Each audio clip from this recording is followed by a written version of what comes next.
வணக்கம். இந்த நாளில் சின்ன சின்ன வெளிச்சங்களில் இன்னொரு புதிய சிந்தனையை தெரிந்து கொள்வோம். மூளை, மனசு இது ரெண்டும் தான் மனிதன் இயக்குகிற காரணிகள் அப்படின்னு சொல்கிறாங்க இல்லையா? மூளை சில விஷயங்களை அறியும், மனசு சில விஷயங்களை உணரும். மனம் உணர்கிற விஷயங்களை மூளையால் அறிய முடியாது, மூளை அறிந்து கொள்கிற விஷயங்களை மனதால் உணர முடியாது. உணர்தல் என்பது வேறு, அறிதல் என்பது வேறு. நோயிங் ஒரு விஷயத்தை தெரிஞ்சுக்கிறது, ஆனால் மனசு ஒரு விஷயத்தை ஃபீல் பண்ணுறது. உணருதல் என்பது ஃபீல் பண்ணுறது. ஆனால் இந்த ரெண்டும் எங்கே இருக்குது? உடம்புக்குள்ளே தான் இருக்குது. மூளை எங்கே இருக்குது? உடம்புக்குள்ளே தான் இருக்குது. மனசு எங்கே இருக்குது? உடம்புக்குள்ளே தான் இருக்குதுன்னு சொல்கிறோம்.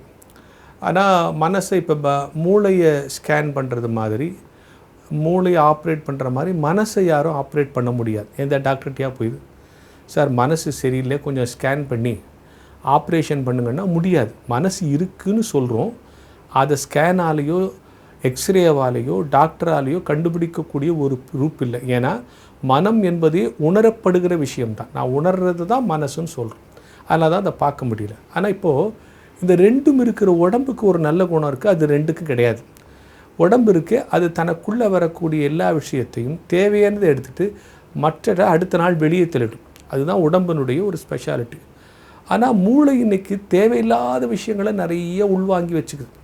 இந்த செல்ஃபோன் வந்ததற்கு பிறகு, யூடியூப் வந்ததற்கு பிறகு, வாட்ஸ்அப் வந்ததற்கு பிறகு நமக்கு தெரியுதோ தெரியலையோ, தேவையோ தேவையில்லையோ, அவசியமோ அவசியம் இல்லையோ, நிறைய விஷயங்களை உள்வாங்கி வச்சுக்குது. எது? மூளை. மனசும் அப்படி தான் நிறைய விஷயங்களை சேர்த்து வச்சுருக்குது. நிறைய விஷயங்களை சேர்த்து வைக்கிறதுனால நம்ம மனசும் மூளையும் குப்பை தொட்டி ஆகிடும். எனவே உங்கள் மனசையும் மூளையும் குப்பை தொட்டி ஆக்கி கொள்ளாதீர்கள் என்பதுதான் உளவியலாளர்கள் சொல்லுகிற ஒரு அறிவுரை. உடம்பில் எப்படி சில பொருள் சேர்ந்துட்டா உடம்பு நோயாளி ஆகிடுதோ, பேஷண்ட் ஆகிடுதோ, உடல் பலவீனம் ஆகிடுதோ, அது மாதிரி மனசிலும் தேவையற்ற குப்பைகளை சேர்த்து வைத்து கொள்ளக்கூடாது.